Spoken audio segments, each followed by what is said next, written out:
Muy buenos días para todos, Dios les bendiga. Hoy empezamos un nuevo espacio de entrevistas y hoy tenemos una bendición, tenemos a un invitado muy especial. Es a nuestro pastor Guillermo Hernández, pastor de la Iglesia Bautista de Kendall. Les voy a contar un poquito de su vida, quién es el pastor Guillermo, de dónde es nacido en Salvador, tiempo de pastor, lleva aproximadamente 29 años como pastor, es casado, lleva 30 años de casado, tiene dos hijos, curso de estudios de sistemas de computación y mercadeo, estudió teología en El Salvador, en California Christian University y tiene un título de teología, de bachillerato en teología del Ministerio Pastoral. Pastor, bienvenido. Gracias, gracias, Uriel. Un saludo. El propósito de estas entrevistas es contarles un poquito acerca de la función de un pastor. Bueno, A veces tenemos la percepción de que el pastor no llora, que el pastor no ríe, que el pastor no tiene derecho a vacaciones, que el pastor siempre debe estar disponible para mí. Pero sabemos que como nosotros es un ser humano, no es un superhéroe que también ríe, que también llora, que también sufre, que también se deprime.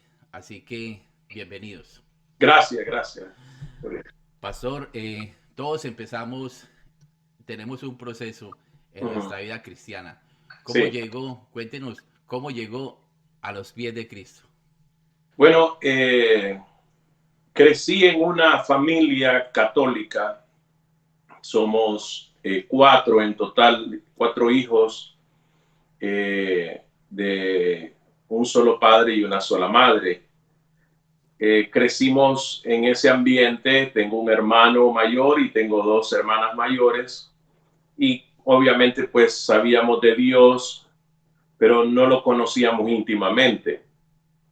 Así que empezaron las amenazas de guerra civil en El Salvador allá por 1977, o más bien dicho, fue esa época cuando yo me di cuenta que socialmente la nación empezaba a convulsionar. Y en el año 79, que ya habían algunas escaramuzas dentro de la ciudad de San Salvador, capital del Salvador, manifestaciones, o sea, un grupo de personas haciendo una protesta con pancartas y recibiendo represión por medio del ejército o de la policía. Pues yo estudiaba en una escuela cerca de la Universidad Nacional y eso me permitía darme cuenta de algunas cosas, escuchar balazos, intercambio de balas. Entonces, tuve conciencia y fue dramático el cambio acerca de la niñez que viví en completa paz, una sociedad pacífica donde las puertas de las casas podrían estar abiertas, los carros sin llave y nadie abusaba en ningún momento de las propiedades. Hubo un cambio dramático, entonces hubo una conciencia o había un poco de mayor conciencia acerca de la vida y la muerte. El año 1979, invitados por un cuñado, esposo de una hermana mía, fuimos al Tabernáculo Bíblico Bautista Amigos de Israel. Para aquel entonces esa congregación habrá tenido 300 personas quizá, y el pastor tenía un mensaje muy coloquial, muy cercano a la gente, y empezó a ser para mí atractivo el evangelio. Habrá sido, soy impreciso, pido disculpas porque soy impreciso en las fechas. No, no hay No, problema, pastor. no por eso dejan de ser significativas en mi vida, pero habrá sido 1980, una buena mañana donde después de haberme resistido al llamado del evangelio, un domingo por la mañana el pastor Edgar López Bertrán, mejor conocido como el hermano Toby, en aquel entonces después de haber expuesto su mensaje, que para serte honesto no recuerdo de qué predicó en esa ocasión, porque yo estaba determinado que en el momento que él hiciera el llamado para aceptar al Señor, yo iba a levantar mi mano. Efectivamente llegó ese momento tan ansiado, como te digo, después de haberme resistido tanto, habré tenido 15, 16 años y levanté mi mano y acepté al Señor. Y un consejero, terminando el servicio, me guió en la oración de fe, y para mí ha sido el día más feliz de mi vida. Creo que experimenté el nuevo nacimiento y Amén. fue como conocí el Evangelio. ¿Y cómo fue esta impresión de venir de una niñez donde no conocía el Evangelio y luego se encuentra con Cristo? ¿Cómo fue ese cambio? ¿Qué fue de pronto lo que más le costó empezar como a dejar para vivir esa vida en Cristo? Bueno, mira, el énfasis fue la relación con el Señor, ¿no? Ciertamente, pues un neófito indocto que sí conocía de Dios, pero no conocía a Dios. Entonces, el proceso de santificación mío ha sido lento, para serte honesto, Uriel. Sin embargo, yo tengo la convicción de que el día que yo invité a Jesucristo a mi corazón, a partir de ese momento, Él nunca me ha abandonado, Él vive en mí y es la Amén. garantía de que cuando Él vuelva, yo iré con Él por la eternidad. Amén, Así es que pastor. el cambio fue significativo de conocer a un Dios externo a conocer a un Dios interno. O sea, al Cristo que yo veía colgado en un madero, ahora ese Cristo vivo en mi corazón, fue un cambio radical. Dentro de ese proceso, pastor, de ese largo proceso que ha habido en su vida ya ministerial, ya casado, ¿cuál ha sido ese proceso de crisis que ha tenido que enfrentar y cómo Dios lo ayudó a superarse? ¿Y qué pensó en esos momentos? ¿Tú te refieres a crisis ministeriales eclesiásticas? Sí, sí, sí, sí. Bueno, mira, ciertamente que ser cristiano no significa ausentarse de problemas o desafíos. Correcto. La vida se trata de un constante desafío y la iglesia no es la excepción como organización o como organismo o como tú lo quieras ver. A mí me gusta siempre comparar dos grandes instituciones del Señor. Una es la familia y la otra es la iglesia. Y todos los que están casados, a menos que sean de Saturno, no me dejarán mentir de que en el matrimonio es un desafío permanente, cómo poder conciliar entre la esposa y los pensamientos de uno y las costumbres de uno, y uno va construyendo una relación. Y si en el matrimonio, que es donde uno está con la persona que más ama en este mundo, hay dificultades, pues en la iglesia también lo hay, que es la otra institución del Señor, institución divina, y uno enfrenta dificultades de relación. Mi trabajo como pastor es un trabajo relacional. Yo me relaciono con las personas y la Biblia dice que en las muchas palabras no falta el pecado. Así que estoy bajo riesgo de decir, de ejecutar algo que afecte a otros. Más sin embargo, como cualquier otra persona que está supuesta a cometer errores, uno comete errores y bueno, ahí se enfrasca en dificultades. El pastor o la persona que quiera servir a Dios, pero no quiera tener problemas, parece ser que mejor se dedica a otra cosa. Pastor, le pregunto algo. Todos sufrimos, vamos a pecar y solamente dejaremos de pecar en el momento que lleguemos a la presencia de Dios. ¿Has sentido algún día ganas de decir, voy a dejar el ministerio y voy a conseguir un trabajo secular?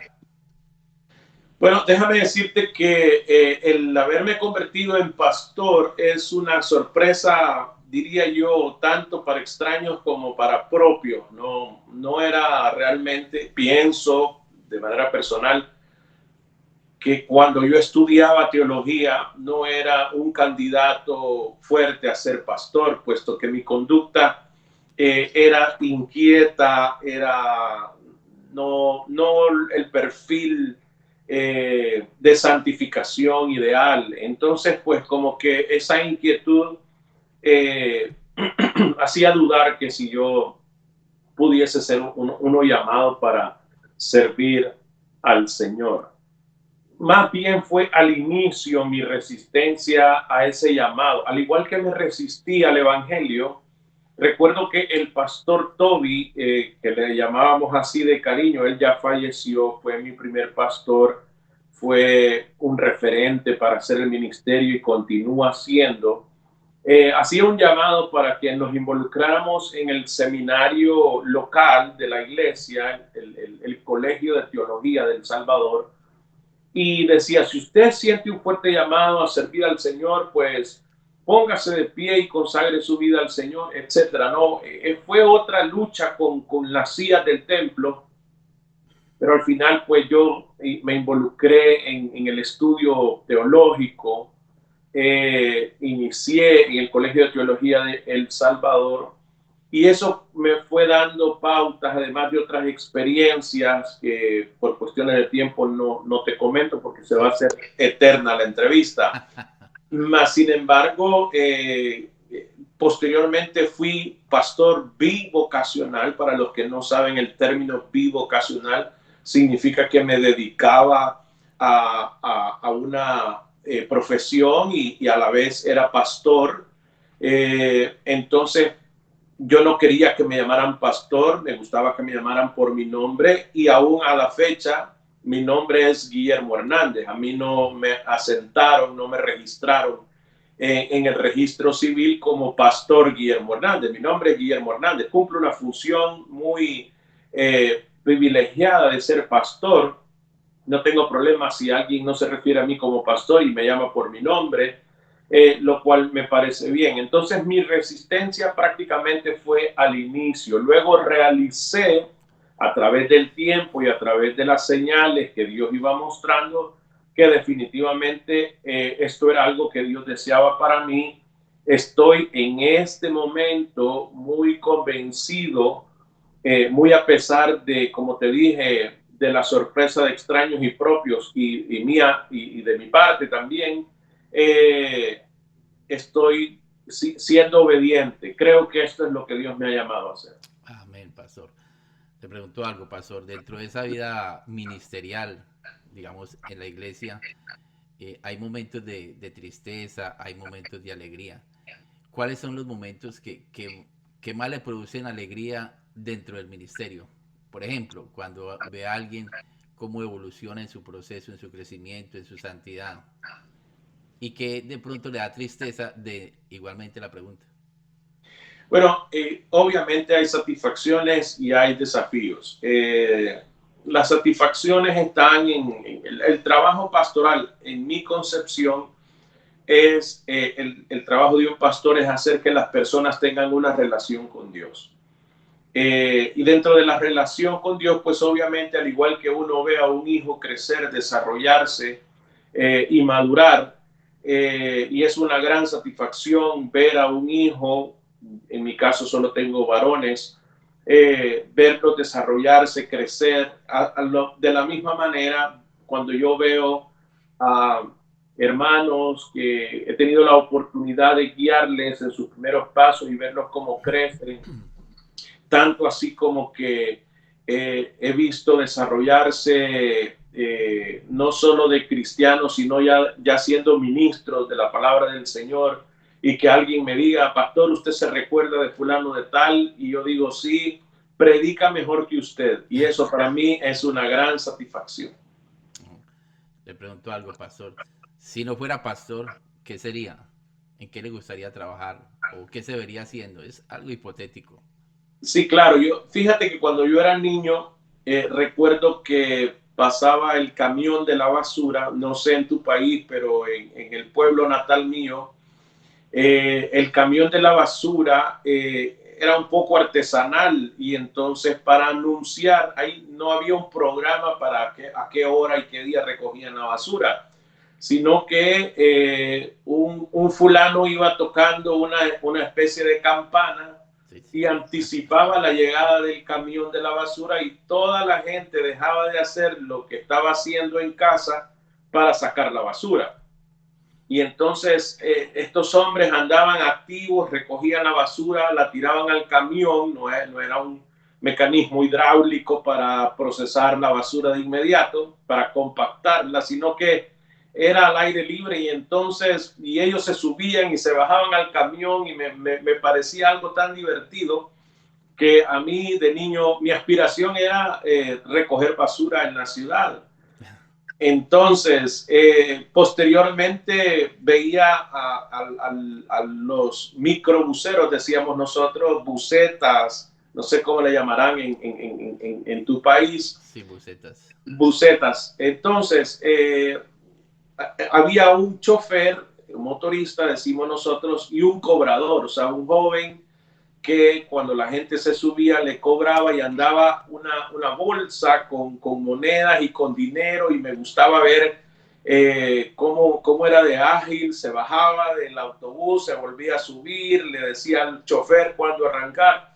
Entonces, sí, me dedicaría quizás a algo así dinámico, como mencionaste anteriormente, he estudiado sistemas, he estudiado mercadeo y creo que de alguna manera tengo un espíritu de emprendedor. Así que alguna emprendedura, algún negocio probablemente yo tendría. Bueno, pastor, vemos a lo largo de esta entrevista y quiero llamar un poquito a invitarlo a que nos cuente cómo ha sido el papel de su esposa en la vida ministerial, el soporte que ha sido, el baluarte que ha sido en su vida. Bueno, mi esposa ha sido determinante, ¿no? Desde el momento en que nos enamoramos hasta la fecha, vamos a cumplir 31, si Dios nos da vida, 31 años de casados. Amén. Y bueno, obviamente ella es la carta de presentación, ¿verdad? Yo a ella la llamo desde que éramos novios, le digo Linda. Algunos piensan que ese es su nombre, pero ella se llama Claudia.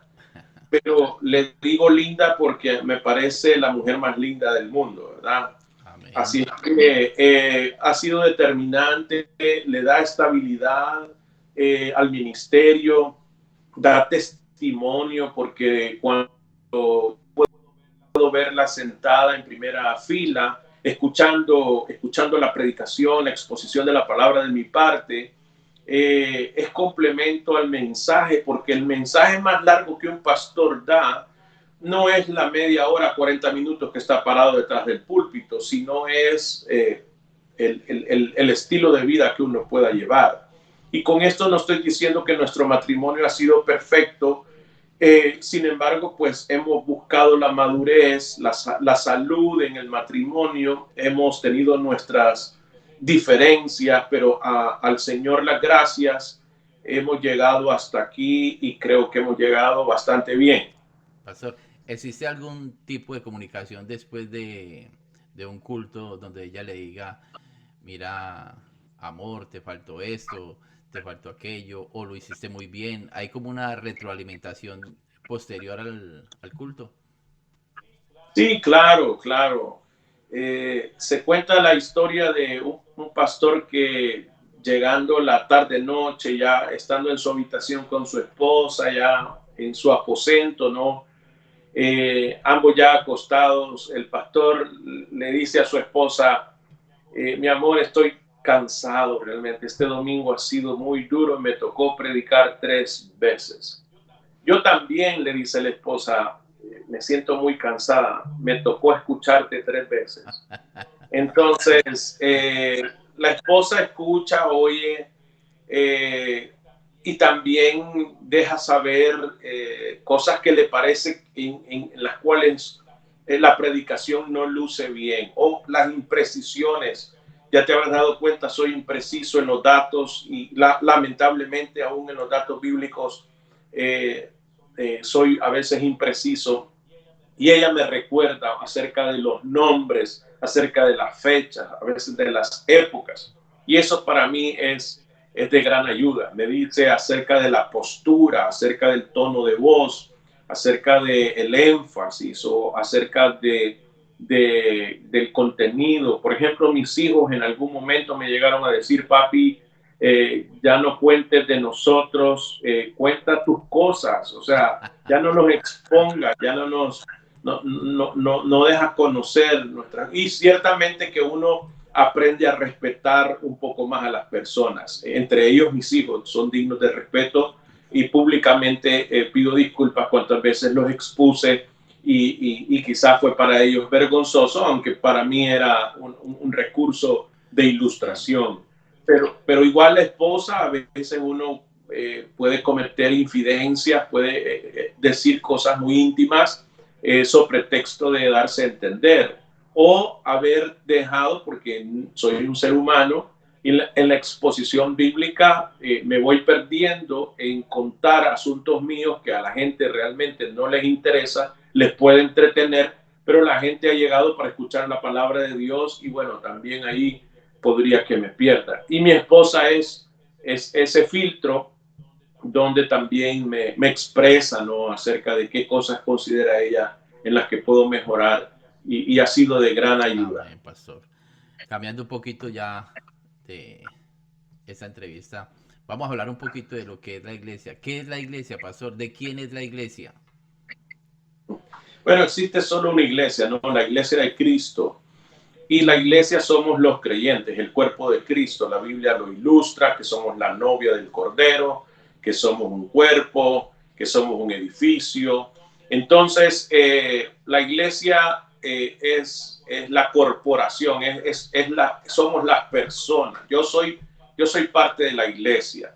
Así que la iglesia es del Señor, Él es nuestro Pastor, pastor. una pregunta.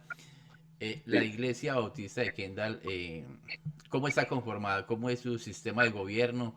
¿Los diezmos y las ofrendas van a su cuenta? ¿O cómo es la administración de estos recursos que llegan a la iglesia? Bueno, gracias por la pregunta, porque eso permite dar luz a aquellos que no conocen acerca de la eclesiología, que es la rama de la teología sistemática que nos ayuda a comprender más acerca de qué dice la Biblia de la iglesia. Nosotros pertenecemos a los Bautistas del Sur, aquí en los Estados Unidos, al Southern Baptist Convention, a nivel nacional, aproximadamente 32 millones de miembros de las diferentes iglesias. La mayor diferencia doctrinal entre otras denominaciones no es la liturgia, no es el aspecto de que si se mueve el espíritu o no, es más bien el sistema de gobierno, ¿verdad? Somos iglesias autónomas, no tenemos un gran jefe sentado en un gran escritorio en alguna ciudad de los Estados Unidos, sino que cada iglesia es constituida e incorporada al Estado como una iglesia autónoma e interdependiente, porque todas las iglesias aportamos a un programa cooperativo y entre todas sostenemos misioneros alrededor del mundo o a nivel nacional o tratamos de paliar o de ayudar en momentos de emergencia. Entonces, la iglesia local nuestra en Kendall está constituida y está incorporada ante el estado de la Florida y existe una junta directiva de la cual yo no soy miembro. Yo solo soy el pastor de la iglesia. Esta junta responde ante el Estado acerca de cualquier circunstancia de la vida de la iglesia. Vamos a decir lo que podría decirse, más bien dicho, que es el departamento jurídico de nuestra iglesia. Luego, posteriormente, de la estructura ministerial o la estructura de la iglesia, decimos que primero está Dios, luego está la iglesia en pleno, en asamblea plena, y posteriormente está el pastor y los líderes. De tal manera que todos nos guiamos por el Señor, la autoridad máxima después del Señor en la congregación es la iglesia en pleno, y posteriormente está el pastor. Así que en una elección libre y privada, yo tuve que someterme a una votación para que me aceptaran como pastor de la Iglesia Bautista de Kendall. Esa votación fue ejecutada, el 96% dijo que sí y el 4% dijo que no. Así que todavía ando buscando a los 4 que no votaron por mí. Entonces, ese es el estilo de gobierno que tenemos. No es un gobierno democrático, sino teocrático desde el punto de vista que no es lo que la mayoría dice que hay que hacer. No Vox Populi, Vox Dei, sino que a través del consejo de la mayoría, inspirados en la presencia del Espíritu Santo y basados en la Escritura, tratamos de tomar las mejores decisiones que vayan a favor del reino de Dios. Esa es la diferencia entre una democracia, que es lo que dice la mayoría, y una teocracia, que buscamos favorecer lo que Dios dice. Si fuera yo solo y yo podría manipular la escritura y decir, esto es lo que Dios dice, y bueno, todo el mundo como borrego ir detrás, pero en este caso tenemos la ventaja. No estoy tratando de criticar a ningún otro grupo denominacional, estoy tratando de diferenciar y de los riesgos que se pueden tomar. En este caso, a través de la consulta de todos los miembros de la iglesia, o al menos los que quieren participar de las decisiones, porque es libre, a nadie se le obliga, poder recibir el consejo de Dios. Pastor, completando la pregunta, ¿cómo se administran los recursos financieros que llegan, las Gracias por ofrendas, recordarlo. los diezmos que llegan a la iglesia? Gracias por recordarlo, porque no es que quería evadir, sino que se me olvidó esa parte. Los diezmos y las ofrendas, al igual que hay un comité directivo, hay un comité de finanzas. En este caso hay una tesorera. Todos ellos vigilan por el buen manejo de los fondos que la iglesia recauda. Estos fondos son voluntarios acerca de los que participan en la iglesia. No se le obliga a nadie. Llevamos un récord de ingresos porque el Estado así nos lo manda. Cada enero, en los primeros 12 días de enero, tenemos que entregar una carta de donación a los donantes o a los ofrendantes, dándole un registro de todo lo que durante el año ha entregado. Entonces se lleva ese registro por control del Estado. Más sin embargo, yo no soy un pastor que está viendo quién diezma, quién no diezma. Obviamente me doy cuenta por el reporte. Sin embargo, es una cuestión de control. Lo administra. Yo en ningún momento toco ni un centavo.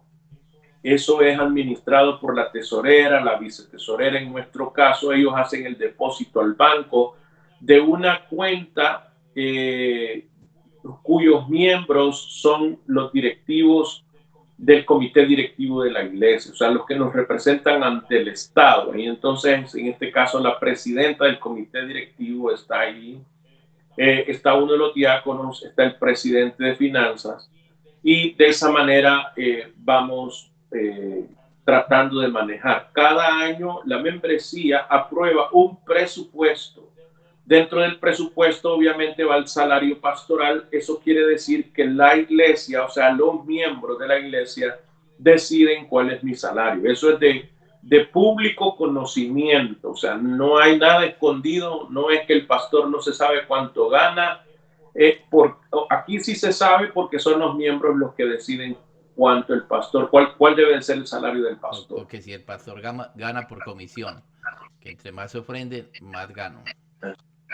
No necesariamente, porque en este caso, como pertenecemos a la Convención Bautista del Sur, y como nosotros no tenemos un gran jefe que nos diga, nos dicte, nos mande cuáles son las directrices a nivel organizacional, sino que cada iglesia es autónoma, entonces lo que hace la denominación es hacer una investigación por estado en los Estados Unidos.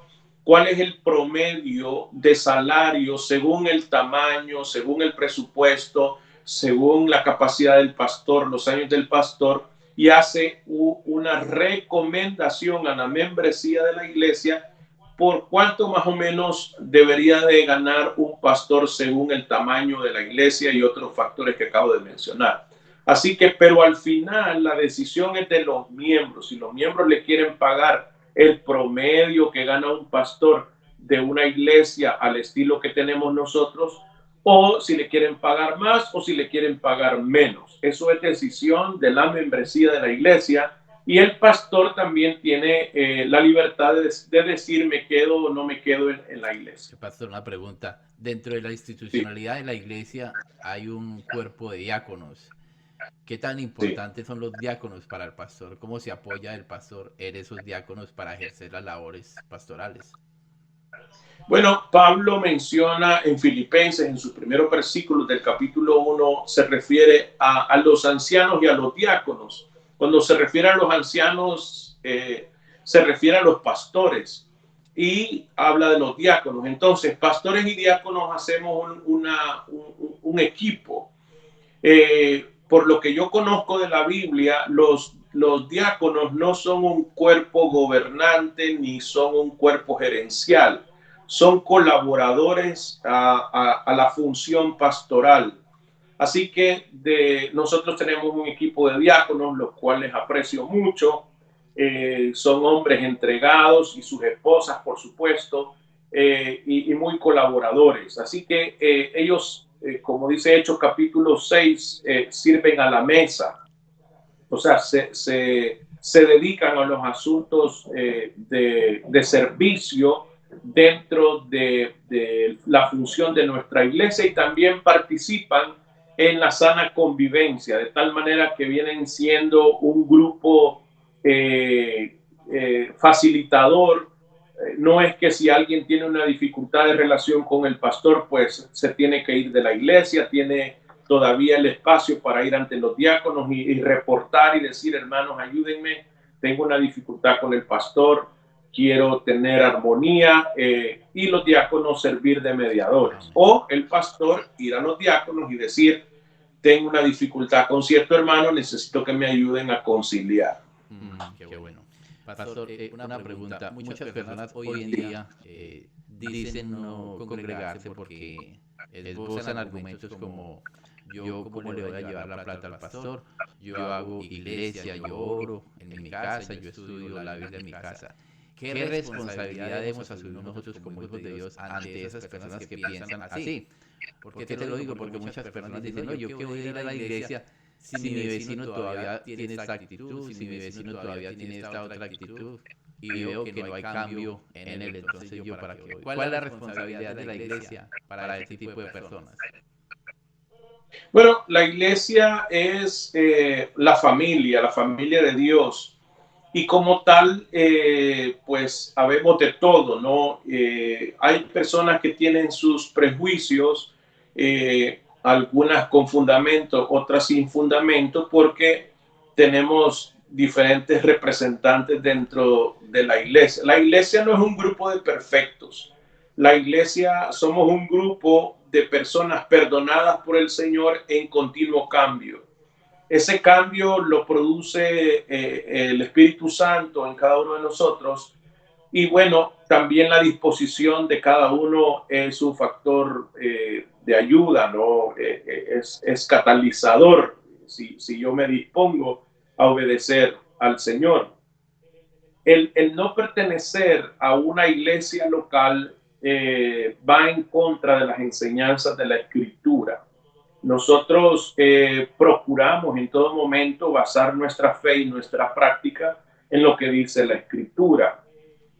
Y entonces, si uno no pertenece a un cuerpo, no pertenece a una iglesia, está contradiciendo lo que las Escrituras dicen, por lo tanto, está contradiciendo la doctrina del Señor. Independientemente que se diga que hay dificultades en la iglesia, lo reconocí al inicio de esta entrevista, también reconocí que hay dificultades en el matrimonio. Pero hay personas que han tenido experiencias poco agradables en un matrimonio, resultó en divorcio, y hay algunos que dicen, no, todas las mujeres son iguales, lo cual no es cierto. Todos los hombres son iguales, podría decir una mujer, y lo cual tampoco es cierto. Correcto. Y no se dan nuevas oportunidades. Y así también la gente dice, todas las iglesias son iguales. Habrá tenido alguna mala experiencia, probablemente, eso no lo puedo negar, hay de todo tipo de iglesia, pero entonces, ¿por qué no darse la oportunidad de experimentar el gozo que la Biblia nos habla de tener participación en la familia de Dios. Hablando sobre el dinero, usted no viene a dejar el dinero al pastor. Por lo menos desde el punto de vista nuestro como iglesia, no obligamos a nadie, no es un club que tiene que pagar la membresía, tampoco es un gobierno que tiene que pagarle impuestos. Eso van a ser de su corazón. Podría decirle que usted puede conocer nuestra iglesia, vernos, participar si usted quiere y en algún momento me escuchará decir desde el púlpito a mí o cualquiera de los que presiden que el diezmar u ofrendar no es una obligación. Hacemos la aclaración de que si usted conoce lo que la Biblia dice y cree lo que la Biblia dice con respecto a diezmos y ofrendas, pues que lo ejecute. Pero si todavía no lo conoce o todavía no lo cree, no tiene la obligación de hacerlo. Usted es bienvenido, no le vamos a fiscalizar ni lo vamos a excluir si da o no da. Eso es algo entre usted y Dios. Pero sí le recomendaría, si usted dice ser cristiano y no se está congregando, le recomendaría revisar la escritura y darse cuenta que eso no es posible. Eso de que yo me quedo en casa y voy a ver los videos de un predicador a la hora y en el día que yo quiera, es muy bueno, pero no es lo más recomendable. Usted necesita pertenecer. Le pongo un ejemplo. Hace algunos meses una persona conocida se quedó viudo. Era asiduo miembro de una iglesia, pero vino un pensamiento diferente a esta persona y entonces ya no frecuentó ninguna iglesia. Me mandó a llamar y decirme, pastor, me gustaría que usted viniera, me acompañara y conversáramos acerca de mi dolor. Por supuesto que lo atendí y fui y lo visité. Pero si él hubiese sido parte de una comunidad, de una iglesia, de una familia espiritual, lo más seguro es que los hermanos más cercanos lo hubiesen atendido, lo hubiesen acompañado y no hubiese experimentado esa ausencia de apoyo. Así que al igual que uno tiene que fomentar la relación familiar con los hijos y la esposa, porque no se da como la hierba en el piso, sino que hay que fomentarlo.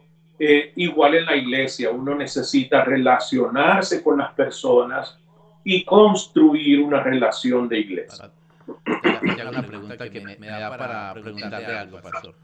Cuando uno Sí. como pertenece a la membresía de una iglesia y tiene alguna dificultad, quiere comentársela a su pastor, que es su autoridad más cercana, el pastor, ¿a quién acude?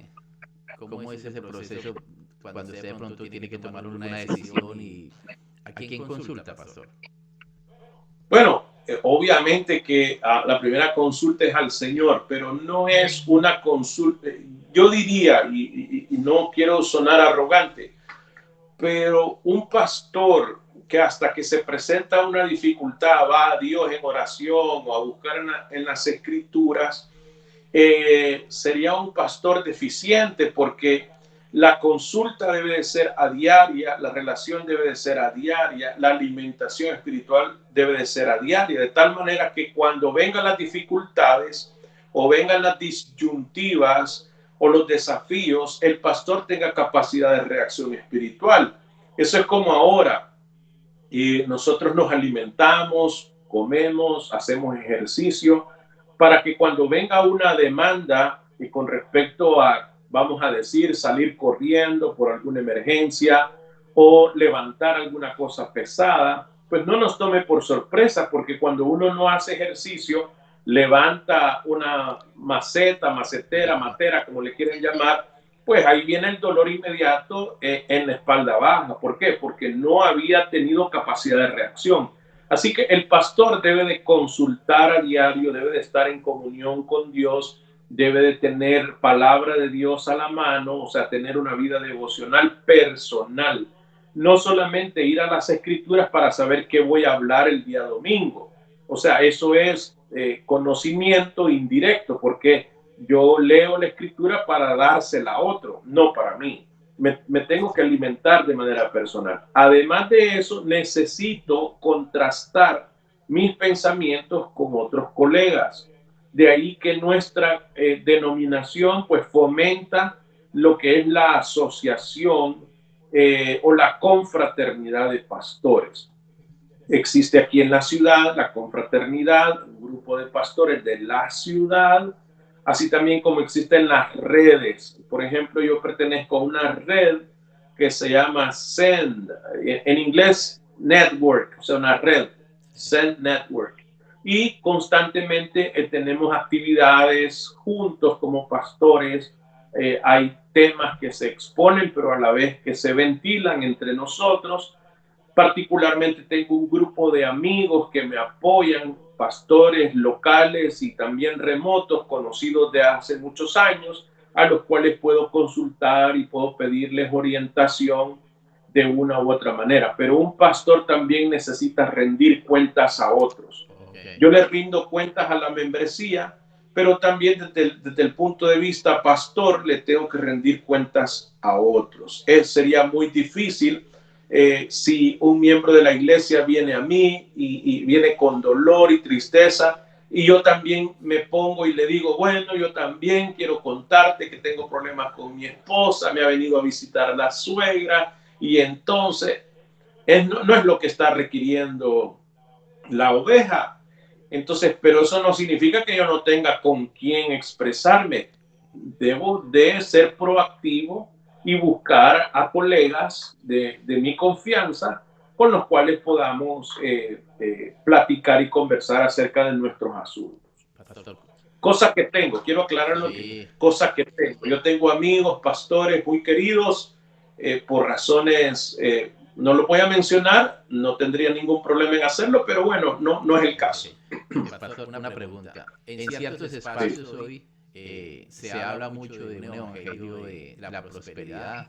Yo declaro, yo decreto y yo recibo. ¿Qué dice la Biblia respecto a esos pensamientos llenos de positivismo?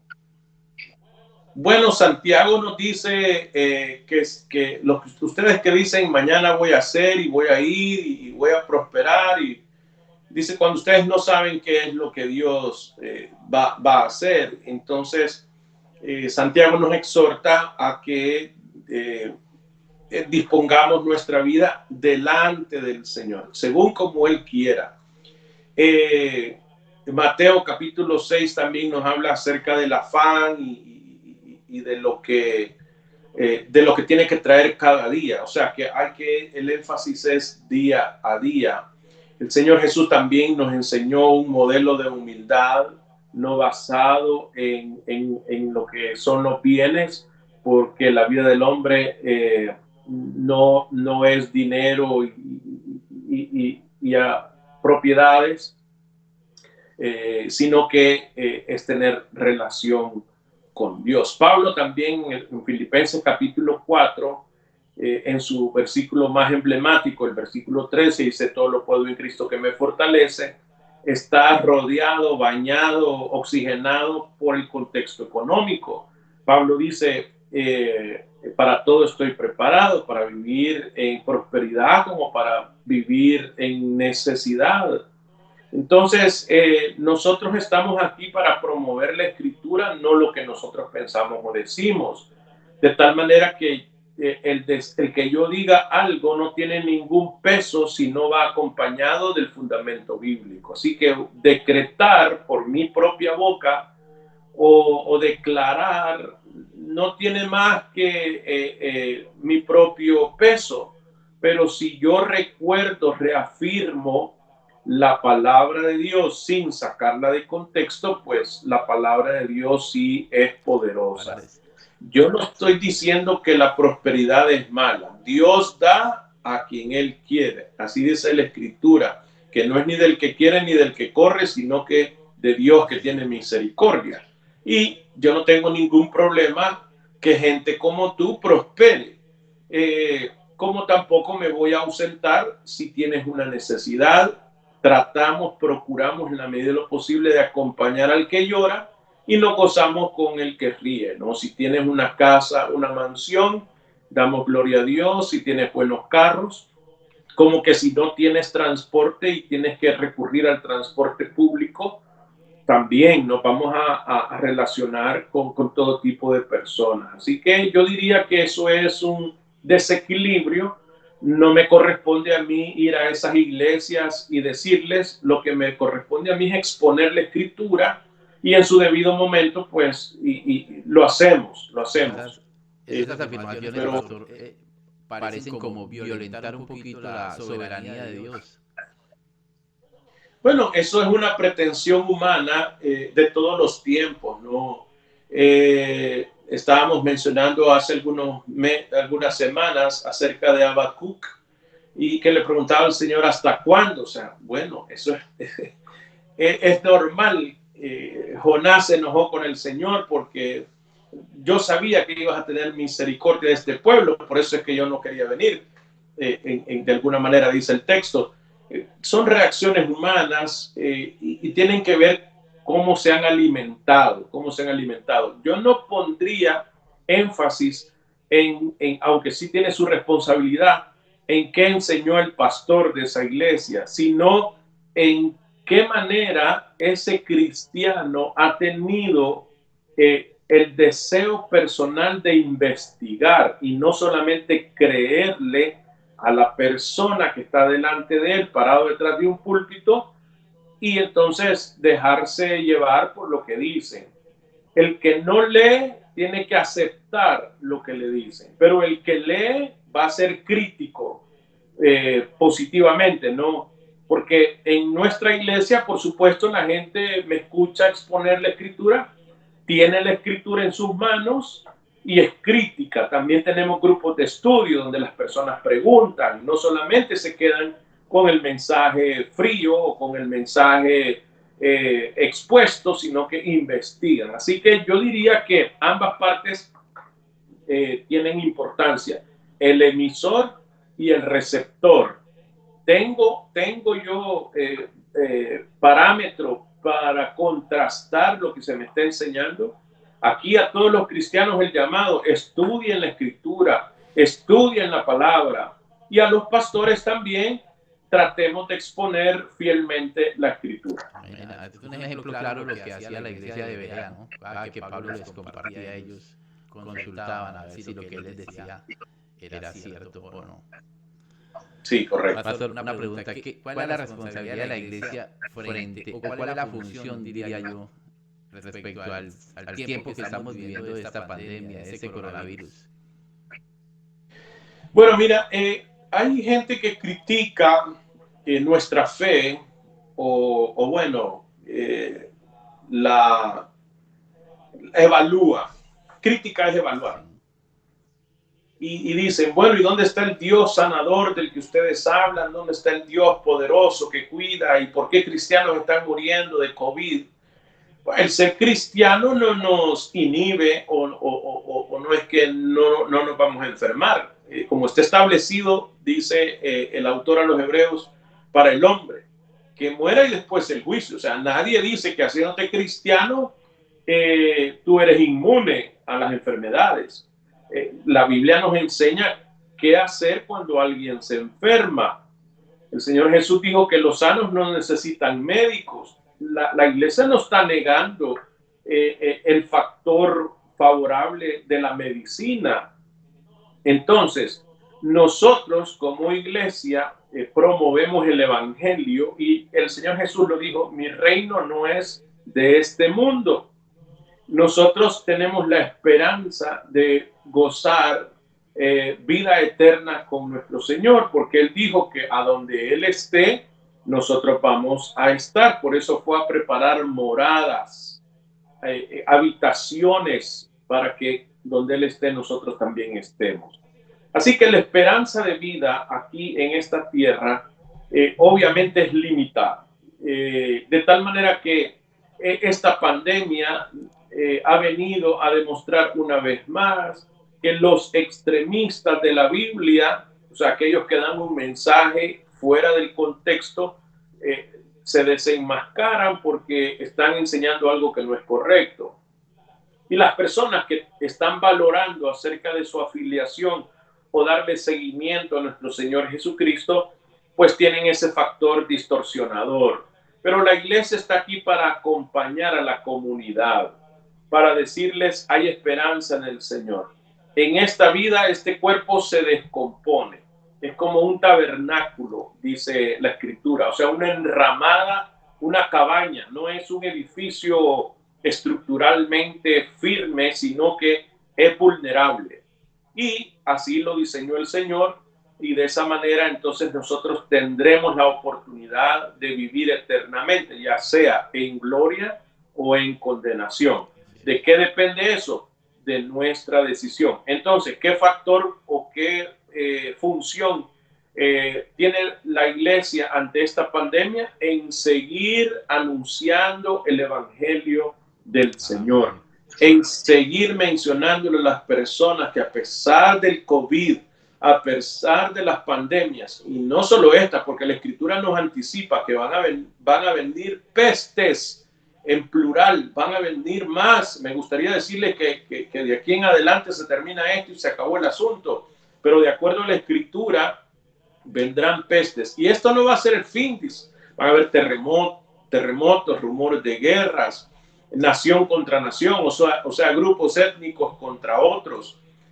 La esperanza social sobre este mundo es limitado, pero si tú aceptas el evangelio, si tú aceptas el mensaje del Señor, tendrás vida abundante aquí en la tierra y tendrás vida eterna en los cielos. Y vida abundante en la tierra no significa que va a haber ausencia de problemas, no significa que va a haber ausencia de enfermedades, significa que a pesar de la enfermedad, a pesar del COVID, a pesar de la falta de trabajo, tú tienes gozo en tu Señor, porque Cristo en nosotros es la esperanza de gloria. Y ahí para ir terminando, pastor, una pregunta. ¿Qué libro está leyendo o qué libro recomienda aparte de la Biblia? Bueno, hay mucha literatura cristiana, ¿no? En este momento estoy hojeando, más bien dicho, las predicaciones de Spurgeon, cosa que ha traído motivación a mi vida. También recomiendo para los pastores, no estoy seguro si existe en español, pero en inglés se dice, el título es Replenish, o rellenar, hasta rebalsar. Es una literatura que por los últimos meses me ha ayudado grandemente. También he estado en el estudio acerca de lo que es el marco de visión, Vision Frame se llama en inglés, sobre el desarrollo de la iglesia. Y tengo literatura de consulta, porque no significa que he leído todos los libros que yo tengo, pero tengo literatura de consulta y estoy, en base a lo que voy a predicar, estoy releyendo varios comentarios acerca de la primera carta de Corintios, específicamente en el capítulo 7. Ok, qué bueno, pastor. Una pregunta, ya para terminar. Sí. ¿Qué actividades hace diferentes a la labor de pastoral, de ejercer el pastorado en la iglesia? Como en qué se divierte, tiene alguna afiliación de algún equipo de fútbol, le gusta la pesca, va a cine? ¿Qué hace como para otras actividades diferentes a la actividad de la iglesia? Bueno, ya a mi edad, ya el deporte no se me da mucho, ¿no? Tengo ya algunas lesiones, lo cual no me hace funcionar tanto. He sido aficionado al básquetbol, a pesar de mi baja estatura. Cuando estuve en la escuela jugué básquetbol. En un periodo crítico de mi vida sobre si estudiaba para el pastorado, tuve una oferta de jugar básquetbol a nivel semi-profesional en El Salvador, cosa que rechacé por continuar mis estudios teológicos. O sea, tenía regular desempeño, esa es la palabra que ando buscando. Nada del otro mundo, por supuesto, pero algo podía. Así que me gusta ver básquetbol, me gusta practicarlo de vez en cuando. Hoy no lo hago tanto como antes, Me gusta el fútbol, soccer, que se dice acá en los Estados Unidos. Me gusta ver el fútbol del Barcelona. Lo sigo desde antes de Messi. Y me encanta la competitividad. Todo lo que tenga competencia me gusta. Me gusta ser competitivo, me gustan los desafíos, me gusta lo que tiene término, que hay que cumplir ciertos requisitos antes de ciertas. Eso me estimula, me motiva a seguir adelante. Así que el deporte es uno, acompañar a mi esposa, estar juntos, viajar en la medida de lo posible, aunque sea a la ciudad vecina de Hialeah, pero dar una vuelta, ¿no? Lo que decimos, dar una vuelta, y estar con mi familia. Me gusta viajar con mis hijos, no lo hacemos tanto como antes, pero me gusta disfrutar de la familia. ¿Cuál es su película favorita, pastor? ¿Y su comida favorita para despedirnos?